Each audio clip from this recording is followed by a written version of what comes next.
Okay, so we are on our last topic for Unit 1, and according to the calendar, we should be discussing dilations, domain and range, intercepts, and end behavior, but we actually covered dilations on the previous unit, so these notes will only cover domain and range, intercepts, and end behavior.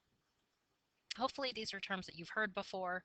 Domain is the set of all the x values of a function, also known as the input or the independent variable.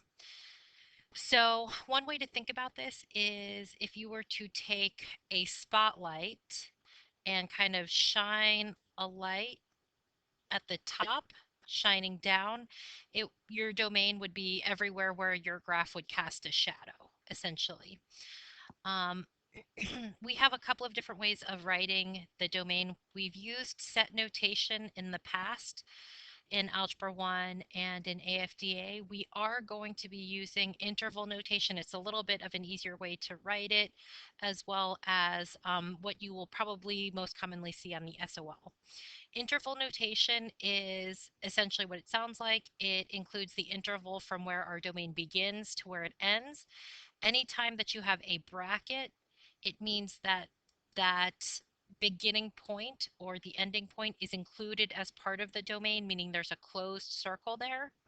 Whereas anything with a parentheses indicates that that point is not included as part of the domain. It's everything up until that point.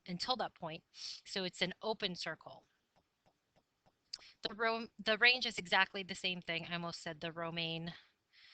Anyway, the range is exactly the same thing, except it deals with our y values. And so if you were to shine a spotlight on the left or the right side of your function, it would be everywhere where the graph casts a shadow. The range can also be written in set notation, although this year we will focus on interval notation. And it's also known as the output and the dependent variable. Okay, so intercepts hopefully are something that we remember from previous years. It is the point or points where the graph touches or crosses the x or the y axis. Of course, the x-intercept is where it crosses the x-axis, and the y-intercepts are where the graph would cross the y-axis.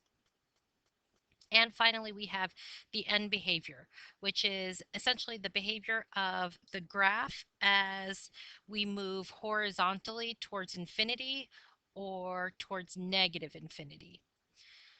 In a polynomial function, this is determined by both the degree and the leading coefficient. So if we think about our parent function for quadratics, y equals x squared, that is a second degree polynomial because the highest exponent of a variable is 2, which determines the shape of a parabola.